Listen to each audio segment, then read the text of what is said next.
60 নম্বর exam, 30 academic এবং 10 viva. এই পদ্ধতিতে যদি এসএলএসটি আপার প্রাইমারি হয় তাহলে চাকরি প্রার্থীদের লাভ হবে না ক্ষতি হবে? সরকার কি আবার কোনো দুর্নীতির দিকে যাচ্ছে? পুরোপুরি ডিসকাস করব আজকের এই ভিডিওতে। দেখো, সরকারের ইন্টেনশন থেকেই বোঝা যাচ্ছে যে সরকার চায় যাতে নতুন করে কোনো দুর্নীতি না হয়, যে কারণে এই যে কথাটা 60 এক্সাম, 30 একাডেমিক এবং 10 ভাইভা, এই কথাটা উঠে আসছে। এর ফলে তো বোঝাই যাচ্ছে যে দুর্নীতির ব্যাপারটা কিন্তু এতে কিন্তু থাকছে না বা অনেকটাই কমে যাচ্ছে দুর্নীতি হওয়ার চান্স। কিন্তু দেখো, সরকার এখন অবধি কিন্তু একবারও উল্লেখ করেনি 60 এক্সাম, 30 একাডেমিক এবং 10 ভাইভা হবে, কিন্তু তবুও এটা মার্কেটে বিভিন্ন ইউটিউব বলো বা নিউজ চ্যানেলে চলছে। তো এতে কি হবে? এতে কিন্তু একটা দ্বন্দ্ব সৃষ্টি হওয়ার কিন্তু ব্যাপার কিন্তু চলে আসবে। তার কারণ দেখো, আজ থেকে 20 বছর আগে যারা মাধ্যমিক এইচএস পরীক্ষা দিত তাদের ক্ষেত্রে ফার্স্ট ডিভিশনটাই অনেক বড় ব্যাপার ছিল। অনেক ভালো ভালো স্টুডেন্টরাই ফার্স্ট ডিভিশন পেত এবং সেটাই ভালো মার্কস হিসেবে গণ্য হতো। কিন্তু আজ থেকে 10-12 বছর আগে 80% মার্কসটাকে একটা ভালো মার্কস হিসেবে গণ্য করা হতো। কিন্তু এই মুহূর্তে এখনকার ছেলে মেয়েরা দেখবে অনায়াসে 80% ক্রস করে যায়। একদম নর্মাল থেকে নর্মাল ছেলে মেয়েও 80% ক্রস করে যায়। তো যার ফলে এই যে অসমতা একটা চলে আসছে, যারা অনেক দিন আগে, যারা অনেক বছর আগে যারা মাধ্যমিক এইচএস পাস করেছে, গ্র্যাজুয়েশন করেছে, তাদের কিন্তু মার্কস তুলনামূলক কম এখনকার ছেলে মেয়েদের থেকে। যার ফলে এখানে পরীক্ষাতে তো বসবে 40-45 বছর বয়স অবধি।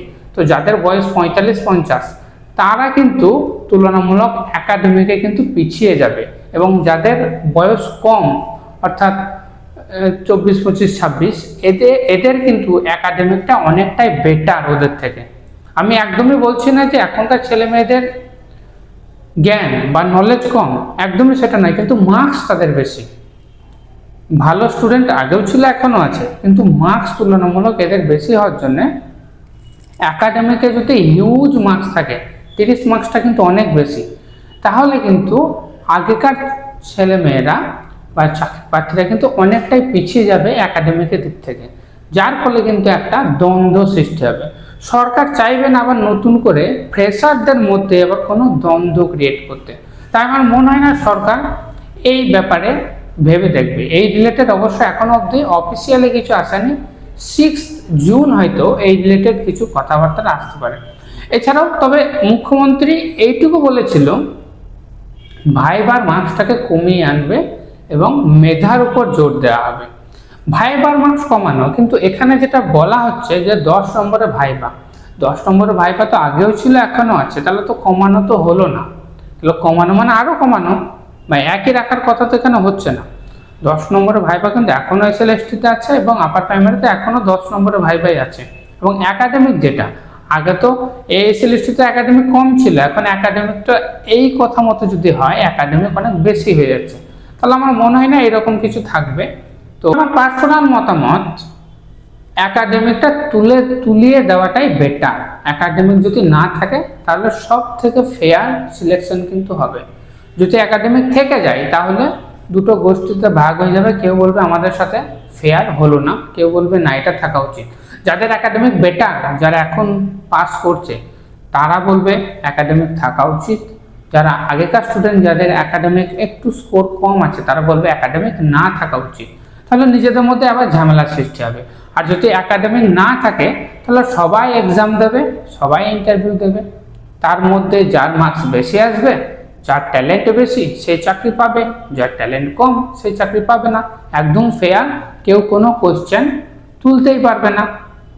আর যদি একাডেমিক রাখতেও হয় তাহলে মার্কসটা 30 থেকে একটু কমানো হোক, এবং শুধু কমানোটাই নয়, নর্মালাইজ করা হোক মার্কসটাকে।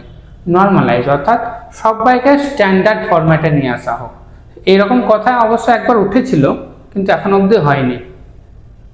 আবার বিজেপি শাসিত অন্যান্য রাজ্যে যেমন একাডেমিকের উপর কোনো ভ্যালুই দেওয়া হয় না। একাডেমিক নেওয়া হয় না। তো আমার মনে হয় এরকম হতে পারে যে একাডেমিকটা টোটালটাই তুলে দিতে পারে, কারণ অন্যান্য রাজ্যে যেমনভাবে বিজেপি সরকার চলছে সেই রকমই এখানে হওয়ারও চান্স অনেকটাই বেশি।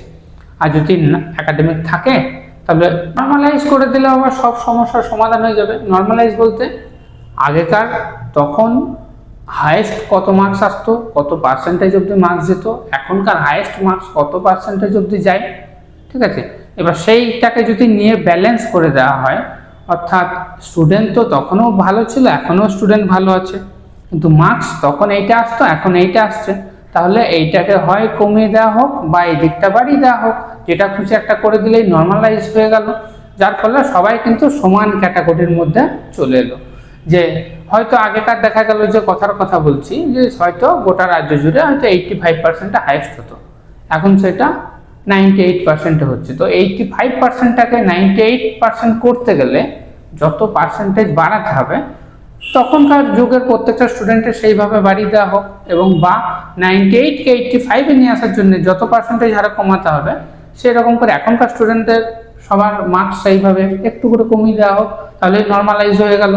এই ব্যাপারটা এর আগেও একবার কথা উঠেছিল, এরকম করে নর্মালাইজ করে দেওয়া হবে একাডেমিক স্কোর, যার ফলে সবাই একটা সমান বেসে চলে আসবে, সবাই ঠিকঠাক ফাইটে থাকবে, তাহলে সিলেকশনটা আবার ফেয়ার হয়ে যাবে। এখন দেখা যাক 6 জুন এই ব্যাপারটা নিয়ে কি আলোচনা হয় এবং কি উঠে আসে।